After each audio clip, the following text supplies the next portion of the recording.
Bonjour à tous. Alors, on est en direct sur Facebook aujourd'hui. Je suis Aurore de Médoucine. Bienvenue à tous. Aujourd'hui, je suis avec Marie-Josée Santelli, qui est naturopathe. Bonjour Marie-Josée. Bonjour à tous. Alors, je suis ravie aujourd'hui de t'accueillir. Tu vas nous parler allaitement et plus spécifiquement les choses spécifiques par rapport à la situation actuelle et au virus, comme le Covid, la transmission entre la mère, le bébé et tous les conseils pour vivre au mieux cette période importante qui est l'allaitement. Oui, c'est exact. Ça me tient à cœur en tant que spécialiste de l'allaitement. Je suis naturopathe de formation. Je me présente un petit peu. Oui, vas-y, je t'en prie. Je m'appelle Marie-Josée Santelli. Je suis naturopathe de formation. C'est une reconversion qui s'est faite il y a 6 ou 7 ans déjà. J'ai travaillé par le passé pour des organisations humanitaires, dans lesquelles je gérais plutôt l'aspect logistique, des missions sur, des crises humanitaires, en travaillant pour, des ONG médicales, des achats de médicaments, des projets médicaux, voilà. Puis je suis devenue maman, donc la maternité, m'a un petit peu obligée à changer de voie et je j'ai réalisé, que j'étais très, très intéressée par, la médecine au naturel. Donc j'ai réalisé des études de naturopathie, heu et puis, je me suis spécialisée sur l'allaitement. Donc j'ai effectué des études de naturopathie à l'école Anindra, à Nantes. C'est une école qui fait partie de la FENA, Fédération des écoles de naturopathie en France. Je suis affiliée à l'OMNES, qui est une, fédération des professionnels de la naturopathie et je viens de terminer un cursus, IBCLC, International Board of Lactating Consultant, donc pour, effectuer du conseil en allaitement. Donc voilà, ma spécialité, ça va être, l'allaitement. J'ai été membre aussi de l'association La Leche League en France, pendant plus de 10 ans, dans laquelle, j'ai bénéficié de soutien à l'allaitement pour, moi-même au départ et puis j'ai rendu, ensuite, l'appareil à d'autres mamans sur des groupes de parole et de discussion, pour, partager, des expériences d'allaitement. Voilà. Waouh, t'as vraiment un super cursus et profil. En tout cas, tu as vraiment l'air d'avoir l'expérience à plein niveau et personnel et en accompagnement. Donc, je pense que tes conseils vont être précieux. Pour les personnes qui nous suivent en direct ou même si vous voyez la vidéo en replay, n'hésitez pas à poser vos questions sur Facebook. Je les poserai à Marie-Josée aujourd'hui ou peut-être, voilà, on pourra peut-être vous répondre a posteriori. Ce sera toujours intéressant, mais en tout cas, les questions assez générales. Après, pour aller vraiment plus en détail et vous accompagner, je vous inviterai à prendre rendez-vous avec Marie-Josée, qui pourra vraiment être de très bons conseils entre son expérience et ses compétences de naturopathe et d'accompagnatrice en allaitement. Tout à Euh, fait. et ben merci. Bah, je te laisse continuer du coup sur ton sujet. Alors, je vais quelquefois, dévier un petit peu pour, m'en tenir à ma présentation, mais voilà, faut pas hésiter à me relancer ou me poser des questions. Je voulais déjà, introduire, l'allaitement. C'est compliqué cet exercice, de 20 minutes de présentation parce que l'allaitement, moi, je pourrais en parler, des jours et des jours. Et puis là, on va surtout aborder le thème de l'allaitement en période de Covid-19, c'est-à-dire savoir si, on peut allaiter, pendant la pandémie. Est-ce qu'on peut allaiter en étant, en ayant soi-même contracté le Covid-19, la Covid-19? Mais avant ça, je voudrais quand même souligner, quelques faits importants. L'allaitement, c'est un acte, naturel, mais en même temps, c'est pas forcément instinctif. C'est-à-dire que l'allaitement va devoir, nécessiter tout de même un apprentissage technique, parfois un soutien technique et surtout des informations fiables. Quand je dis fiable, on se rend compte quand on accouche, d'un bébé qu'on a, tout un environnement, le corps médical, la famille, l'entourage, et que, on trouve, des avis très divergents. Alors, souvent, on est confronté, à des mamans qui manquent de confiance et qui sont, un petit peu perdues au milieu de toutes ces informations. Donc moi, j'encourage vivement, vivement à se documenter et à prendre, toutes les informations que l'on peut auprès des professionnels de santé, auprès des consultants en lactation, c'est vraiment un consultant en lactation, IBCLC. Si vous en avez près de chez vous et que vous avez besoin d'un conseil avéré, c'est là qu'il faut aller. Auprès de votre sage-femme, voilà.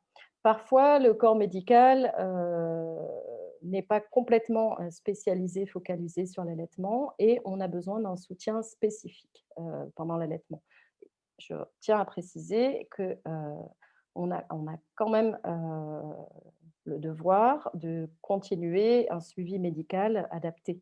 En tant que conseil en lactation ou conseil en allaitement, on va donner, des techniques qui vont permettre, de prendre, le bébé au sein avec un positionnement, convenable. On va donner des techniques pour, vérifier la succion du bébé, vérifier le transfert du lait, aider à ce que le bébé prenne, le poids, qu'il faut qu'il prenne en s'assurant que le transfert du lait est correctement fait. Repositionner en travaillant avec, la maman, pour éviter des douleurs s'il y a lieu. Là aussi, c'est quelque chose qu'on répétera jamais assez. L'allaitement peut être compliqué parfois.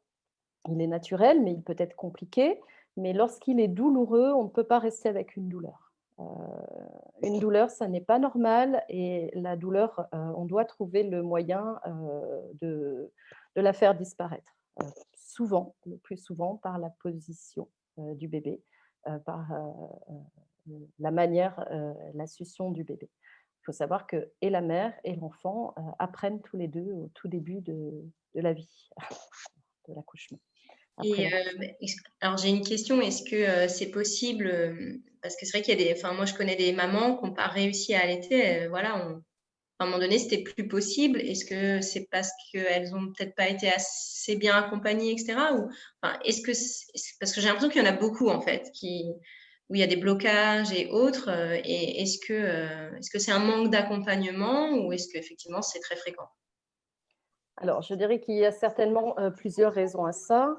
Moi, il y a quelques années encore, je disais, dans nos pays, où on a de l'eau, potable, on a le choix d'allaiter ou de pas allaiter.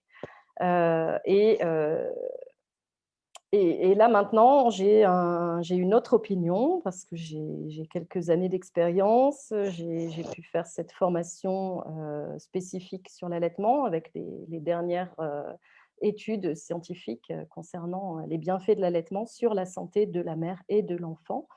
Et pour moi, il est primordial de faire passer cette information que l'allaitement est un acte de santé à part entière, pour la mère, pour le bébé. Heu il est important dans les recommandations de l'OMS, l'Organisation mondiale de la santé, dans les recommandations de l'UNICEF, qui ne sont pas des organismes destinés aux pays, en voie de développement uniquement, hein. C'est des organismes qui sont là pour donner des directions et des normes au niveau mondial pour tout le monde.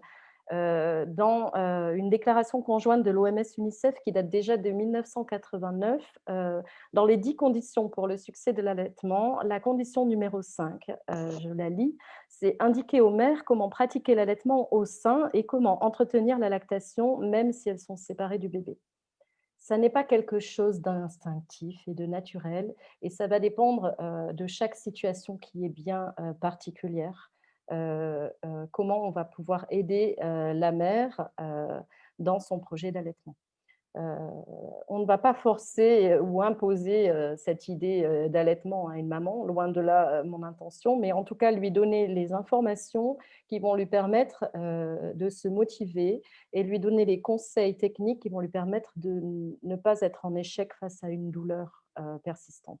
La plupart du temps, des mamans qui ont envie ou qui ont le projet d'allaiter et qui n'y arrivent pas, c'est une grosse frustration pour elles et c'est quelque chose qu'elles n'ont pas évidemment choisi réellement. Si elles avaient eu, je pense fortement que si elles avaient eu le conseil adapté au bon moment, euh, ça, ça serait différent. Euh, voilà. Maintenant, on respecte toujours les choix des parents. On accompagne aussi des parents, enfin des mamans qui souhaitent mettre fin à l'allaitement. Ça aussi, ça se fait progressivement la plupart du temps.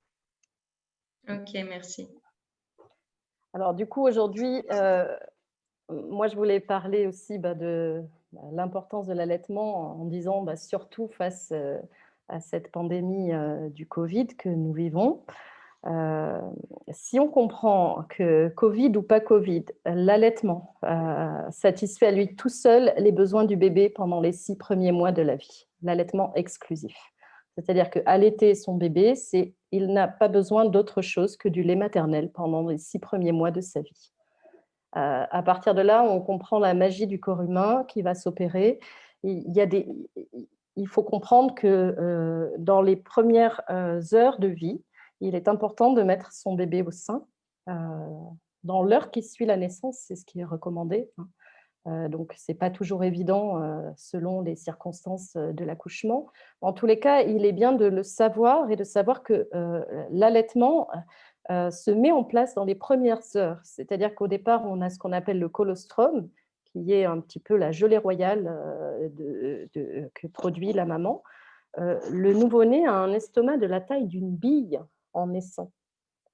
Donc, les quelques gouttes de colostrum qu'il va tirer lui permettent complètement de faire face à ce dont il a besoin. C'est un colostrum qui est riche en anticorps et très, très efficace pour stimuler le système immunitaire du bébé. Et c'est très important de souligner que ce sont dans les premiers jours qu'on va réussir à mettre en place un allaitement, la montée de lait, et que l'allaitement va se mettre en place dans les premiers jours et dans les premières heures, certes, mais qu'il va se stabiliser seulement au cours des 2 premiers mois. Donc pendant 1 mois et demi, notre corps il est encore en fluctuation entre l'offre et la demande. Donc on va commencer par une grosse montée de lait, où parfois on est sujet à des engorgements, à des problèmes techniques concernant justement cette montée de lait assez importante. Euh, et, et ensuite, en fonction du nombre de fois que le bébé aura accès au sein, le lait, notre corps va fabriquer le lait pour les besoins spécifiques de notre bébé. Donc voilà. Et l'allaitement, on ne le dira pas encore assez, a des effets bénéfiques sur la santé de la mère et de l'enfant à court terme et à moyen terme aussi. Des effets bénéfiques, ça va être au tout départ, avec le colostrum et le lait maternel, ça va être l'ensemencement de la flore intestinale du bébé. Donc ça, c'est un passeport santé pour la vie. C'est quelque chose de très important pour la santé du bébé. Donc si on doit choisir d'allaiter ou de ne pas allaiter, au moins les 3 premiers jours seraient vraiment très, très importants pour cet ensemencement de la flore intestinale. L'allaitement, il a été prouvé sur diverses études scientifiques qu'il lutte contre l'obésité et le diabète, qui sont des maux de nos sociétés actuelles. Donc, il a des effets de protection par rapport aux allergies. On peut allaiter en prenant des médicaments. Alors, bien sûr, il faut faire attention, mais on entend souvent des mamans qui disent j'ai pas pu allaiter parce que je prenais des médicaments. Si on signifie à son docteur qu'on est en train d'allaiter et qu'on a le souhait de continuer d'allaiter, il y a des banques de données sur les médicaments à jour qui peuvent permettre de changer des médicaments pour avoir un médicament qui soit compatible avec l'allaitement. Souvent, on étudie le seuil risque-bénéfice. Et Et on s'aperçoit que, allez, je ne pars pas en croisade contre les, les laits en poudre, les préparations pour nourrissons, mais ça revient toujours en dernier dans les recommandations. C'est-à-dire qu'entre une maman qui est sous traitement médical et une préparation pour nourrissons en poudre, le lait maternel sera toujours plus bénéfique pour la santé du bébé. Donc ça, c'est important de le savoir. Parce que souvent, on se dit: «Ah mais je ne vais pas donner du médicament à mon bébé parce que ça risque de passer dans le lait», mais on lui donne un complément qui peut être plus néfaste pour lui. Voilà. J'essaye de ne pas être extrémiste dans mes propos, mais je ne peux plus faire autrement maintenant que je sais ces faits-là. Et je pense que c'est important de le signifier. L'allaitement protège efficacement la maman, un allaitement on va dire, sur plusieurs mois, voire plusieurs années, cumulées sur plusieurs enfants, protège la maman, contre les risques du cancer du sein. Enfin voilà, il y a toute une liste comme ça de choses, assez, incroyables sur, la protection, de ce lait maternel qui contient des anticorps aussi et donc, là, pour, ce qui nous concerne, sur des des virus ou des l'allaitement, protège aussi, le bébé, quand il est allaité, d'attraper trop de virus. Après les bébés, durant la première année ou les 2 premières années de leur vie, ils ont leur système immunitaire qui s'entraîne, donc ils vont contracter plein de virus, ce qui est quand même normal. Mais le fait d'allaiter son bébé durant les 6 premiers mois de la vie exclusivement, puis ensuite en continuant l'allaitement et en diversifiant petit à petit, ça permet, d'éviter, des problèmes d'allergie, ça permet de réduire les otites, ça permet tout un tas de choses. Voilà. Donc concernant le Covid-19, les données dont nous disposons, actuellement confirment que, l'allaitement reste très important, pour la santé de la mère et de l'enfant dès les premières heures de vie. À ce jour, il n'y a aucune, transmission du virus actif qui a été prouvée, pouvant provoquer une infection par le lait maternel. Donc, ça n'a pas été observé dans diverses études. Donc, il est recommandé par l'Organisation mondiale de la santé et par l'UNICEF de continuer d'allaiter, même en cas de Covid, en cas de pandémie, même si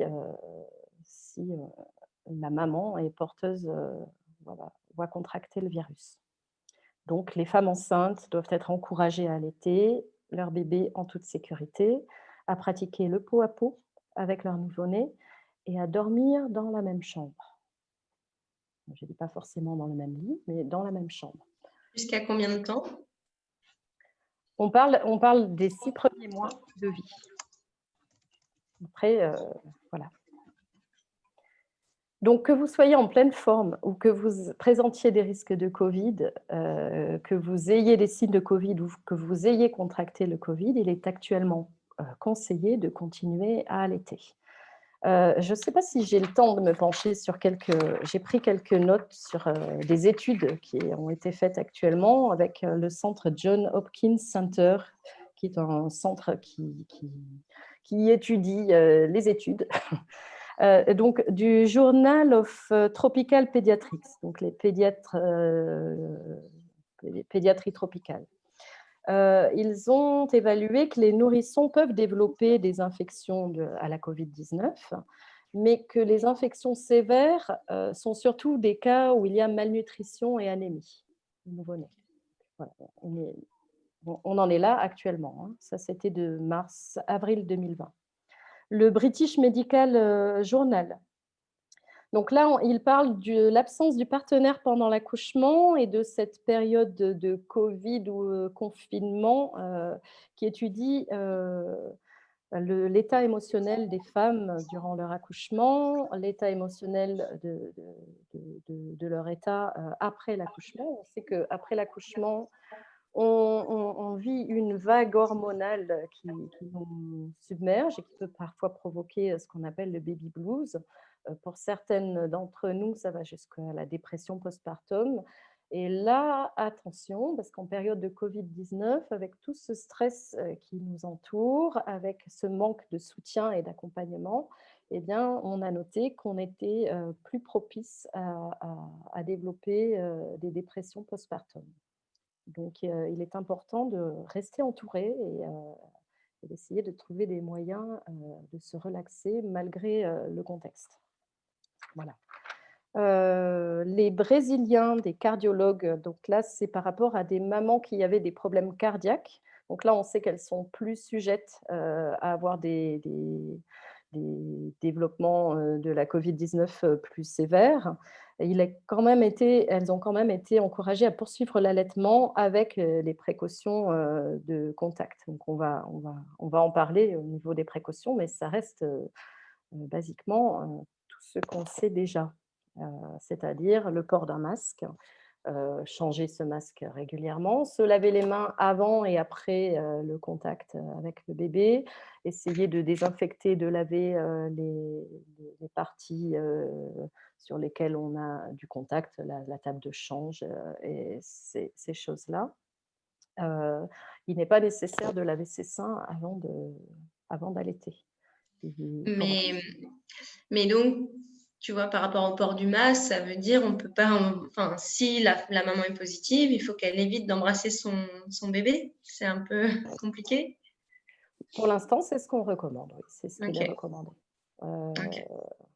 pour ne pas, Elle lui fera des il est câlins et prouvé des que caresses. voilà, et il y a des études sur lesquelles alors on a des mamans, qui sont positives au covid et ce qui est très intéressant, là, il y avait une étude sur, 320, mamans avec le covid, et il y avait que 3,91 de bébés, qui ont, été contaminés.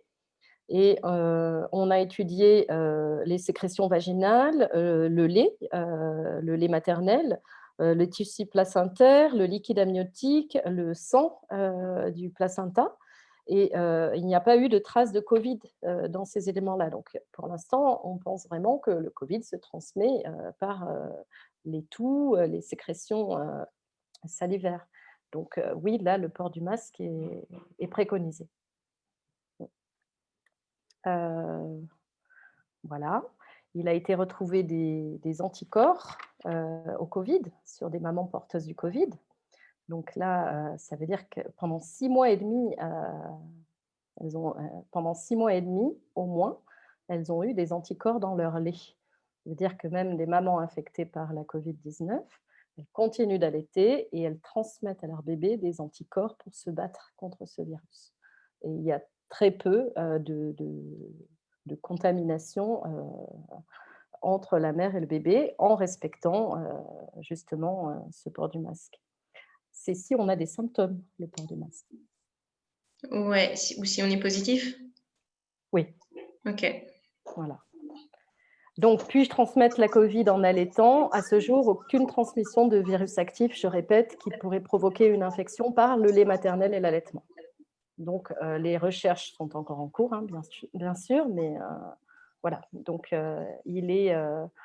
on a souvent des questions concernant si j'ai contracté la Covid, est-ce que je peux continuer d'allaiter? Ben oui, en utilisant les mesures de précaution nécessaires, se laver les mains avec du savon ou une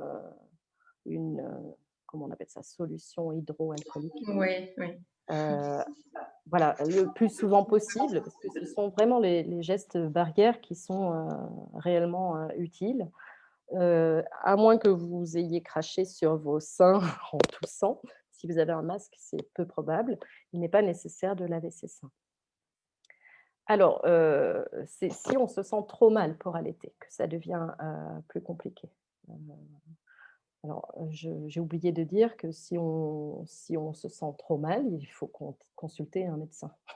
C'est la base. Moi, je donne des conseils sur l'allaitement, mais quand on se sent mal par rapport à bien sûr, on va consulter un médecin, mais il est toujours possible d'allaiter. Là, ce qu'on conseille, si la maman ne peut pas assurer la sécurité du bébé, elle ne peut pas s'en occuper parce qu'elle est tellement faible qu'elle ne peut pas, elle peut tirer son lait. Et là, il a été étudié aussi dans des études scientifiques que les anticorps restaient dans le lait même s'il était réchauffé et qu'ils restaient dans le lait même s'il était pasteurisé, mais qu'ils étaient moins réactifs par rapport à la capacité de s'attaquer au virus. Donc, on peut tirer son lait avec un tire-lait et le donner au bébé. Et là, je conseillerais de le donner avec un petit gobelet ou à la cuillère, mais de ne pas introduire le biberon trop rapidement parce que la succion du bébé au tout début des 6 semaines de vie peut être altérée. Ce n'est pas la même technique de succion au biberon qu'au sein. Le bébé, pour avoir une bonne succion au sein, doit avoir une bonne partie de mamelon en bouche et le bout du sein va toucher le palais, alors qu'au biberon, il ne prend que le bout de la tétine. Donc, on peut mettre à mal un allaitement en donnant trop prématurément un biberon au bébé. Je dirais aussi vite fait pour que ça reste dans les têtes, l'utilisation de la tétine et de la tétrelle n'est pas conseillée non plus en tout début d'allaitement. La tétine, pour les mêmes raisons que le biberon, et puis pour d'autres raisons aussi, c'est que ça va calmer le bébé qui a un besoin de succion. Il ne se nourrit pas seulement au sein, il a aussi un besoin de succion qui le rassure. Donc, si on lui donne la tétine, non seulement il a moins de contact peau à peau avec sa maman, mais en plus, toute cette succion, elle est faite pour stimuler la lactation. Donc, on risque de ralentir la lactation, alors qu'au début, au démarrage de la mise en route de l'allaitement, elle est très, très importante à maintenir. 8 à 12 tétées efficaces par 24 heures. Ok, merci. Très intéressant tout ça. On va bientôt terminer. Est-ce que tu as des dernières choses à ajouter voilà, au sujet Covid et allaitement? Je dirais renseignez-vous avec les bonnes structures, les bonnes personnes.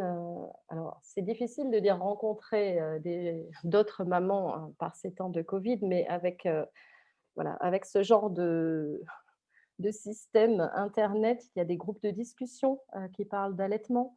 On peut quand même se rapprocher virtuellement d'autres femmes qui vivent les mêmes choses. Et c'est très, très intéressant. Je dirais quand même, attention, la maman et les parents restent l'expert de leur bébé. C'est-à-dire que c'est bien d'avoir des conseils avérés, mais c'est vous qui allez savoir ce dont votre bébé va avoir besoin. Heu, Moi, ce que je voudrais juste vous dire, c'est que l'allaitement, c'est vraiment quelque chose qui actuellement, est la meilleure des choses qu'on puisse donner à un nouveau-né pour démarrer dans la vie. Que c'est pas facile, surtout en France actuellement avec, la législation du travail. Je crois que le papa a gagné, un petit peu en congé paternité récemment. Bientôt, à partir du 1er juillet, je crois, les Voilà, 28 jours au lieu des c'est 11 ça. jours, Faut savoir que facultatif et pas mmh. obligatoire. Hein. Faut savoir que dans d'autres pays, voilà, les parents peuvent se partager un congé de paternité, maternité beaucoup plus long et qui est beaucoup plus bénéfique, au maintien de l'allaitement. Donc il y a aussi des enjeux politiques. Heu, je ne parlerai pas des enjeux économiques, mais enfin voilà, il y a des lois normalement où on n'est pas censé recevoir un pack de lait en poudre à la maternité. Je ne sais pas si ça arrive encore, mais c'est c'est c'est compliqué, voilà. Heu, L'allaitement, c'est naturel, mais c'est pas forcément évident. S'entourer, d'un bon conseil en allaitement, et gagner en confiance, prendre ce genre de renseignements et avoir l'intime conviction que c'est ça qu'il faut faire, ça va donner confiance. Savoir que le corps réagit et que lorsque le bébé va téter, le corps va en produire plus, ça permet de se rassurer. Compter le nombre de couches, et savoir, si elles sont, combien il y a eu de sel et d'urine est un moyen, très efficace de savoir si notre bébé prend ou pas. Il n'y a pas besoin de compter les millilitres. Voilà, enfin, il y a plein de techniques comme ça. Je pourrais, mais je vous invite vraiment à consulter en cas de problème, pour avoir un diagnostic médical, mais à vous rapprocher d'un consultant en lactation, d'une sage-femme, de prendre rendez-vous avec, quelqu'un de spécialisé en la matière. Ça vaut la peine pour, le projet d'allaitement. Voilà. Super. Merci beaucoup, Marie-Josée. Je pense que les ressources que tu nous as données, je vais les mettre en commentaire hein, pour que, voilà, D'accord? que les gens puissent aller se renseigner là, sur Oui. les Bah, je recours que peux tu nous as envoyer donnés au début. quelques ressources là. Ouais, super. Comme ça, les gens pourront aller plus loin et puis oui, comme tu dis, aller ensuite consulter un expert pour se faire accompagner et surtout, comme tu disais, je crois que c'est vraiment dès le début, dès les premiers jours. Alors, est-ce que finalement, il faudrait consulter quelqu'un même avant l'accouchement pour bien se préparer ou vraiment juste après? Parce que tu dis que c'est dans les premiers jours que ça se joue.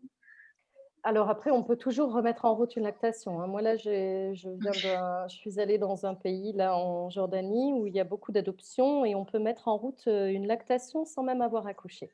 Donc le corps Waouh, humain, il est phénoménal, hein. c'est Donc fou. on peut toujours y arriver. Mais si on veut que ce soit facile, autant le faire, dès le début, dans les règles de l'art, va-t-on dire. Mais il y a toujours, des moments où ça n'a pas été possible. L'accouchement, enfin voilà, on a subi une Ouais, césarienne, ouais. on n'était pas en état, donc la première tétée est retardée de quelques heures ou parfois de quelques jours. On a aussi les enfants prématurés ou très prématurés et on peut toujours mettre en place un allaitement. Il faut être entouré et puis être, heu, motivé. Mais ça, je doute, aucunement des mamans. Voilà. Ok, super. Merci beaucoup pour toutes ces informations. Enfin, moi, je trouve ça super intéressant. Puis, écoute, en tout cas, j'ai appris des choses. Donc, à tous, je vous reprécise que Marie-Josée Santelli, vous pouvez la retrouver sur Médoucine. Je vais vous mettre le lien de sa fiche, qui est naturopathe et a une grande expérience d'accompagnement en lactation. Donc, vous pouvez en ce moment prendre rendez-vous en téléconsultation. Et puis, est-ce que tu reviens à Paris? Est-ce que tu vas consulter à Paris? Est-ce que tu as une date de retour ou pas encore? Ça devrait se profiler pour mars, là. D'accord. Pour l'instant, Donc on reste voilà. confinés, hein. Ouais. Voilà. Ok, très bien. Mais en tout cas, voilà, ce que tu me disais, c'est qu'à distance, voilà, tu peux faire principalement pas mal de choses. Et puis après, tu envoies, sinon tu enverras vers des collègues à toi pour aller consulter en présentiel si vraiment il y a besoin par rapport, enfin Voilà. voilà, des besoins Moi, j'avoue spécifiques que pour les personnes. je préfère le présentiel, hein, voilà, c'est aussi, une histoire de génération certainement, mais enfin, pour évaluer parfois la succion du bébé et vérifier qu'il n'y ait pas de problème de succion ou de frein de langue, il est parfois nécessaire d'évaluer la succion, physiquement, et la bouche, du bébé. Donc dans ces cas-là, je préconise aux parents, selon les problèmes qu'ils rencontrent, et les choses qui ont été mises en place, d'aller consulter, un spécialiste, un pédiatre, une sage-femme pour vérifier, ces choses-là. Mais on travaille souvent, en référant, les parents, de l'enfant, pour, certaines pathologies liées à l'allaitement. Ça peut être, pour des candidoses, des infections du sein. On a besoin d'avoir un diagnostic précis pour savoir comment agir. En général, si dans les 48 heures après une consultation en allaitement, la problématique ne s'est pas améliorée, il faut, agir. Ok. Merci, c'est très clair. Merci à tous pour votre écoute. N'hésitez pas à laisser un commentaire si ça vous a plu, si vous voulez en savoir plus. Et un grand merci de suivre Médoucine et un grand merci à toi, Marie-Josée. Merci beaucoup à vous. Bonne journée. Au revoir.